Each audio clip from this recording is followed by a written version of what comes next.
बंधुओं, हनुमान जी आपसे प्रसन्न हो रहे हैं, आपकी पूजा को स्वीकार कर रहे हैं। इसके क्या संकेत प्राप्त होते हैं?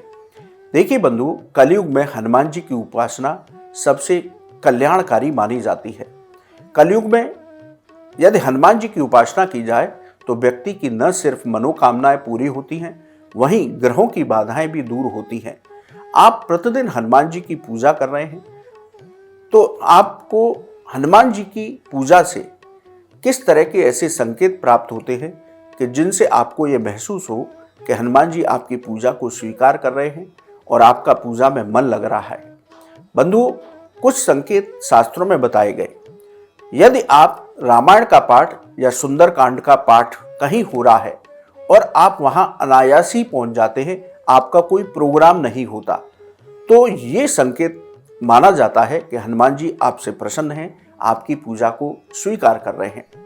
इसके साथ ही यदि सपने में आपको हनुमान जी का दर्शन होता है तो इसको भी ये संकेत माना जाता है कि हनुमान जी की कृपा आप पर हो रही है और हनुमान जी आपकी पूजा को स्वीकार कर रहे हैं।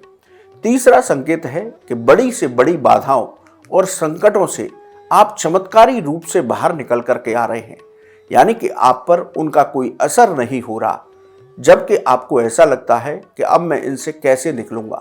तो आपको ये समझना चाहिए कि ये हनुमान जी की कृपा है जिन्होंने मुझे इस संकट से बचाया है।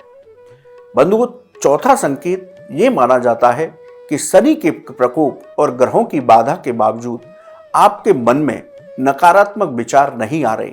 आप निर्भीक और साहसी होने के बाद भी हमेशा नेक दिल इंसान की तरह लोगों की मदद करते हैं। तो ये संकेत ये बताते हैं कि हनुमान जी की कृपा प्राप्त हो रही है, यानी कि शनि की कोई भी अशुभ प्रभाव है, राहु केतु का अशुभ प्रभाव है, लेकिन आपका दृढ़ विश्वास है कि हनुमान जी मेरे साथ हैं और आपके मन में कोई भी किसी भी तरह की नकारात्मक बात नहीं आ रही, तो आपके ऊपर ये हनुमान जी की कृपा हो रही है, ये इस बात का संकेत है। तो इन संकेतों से आप जान सकते हैं कि हनुमान जी की कृपा आपको प्राप्त हो रही है।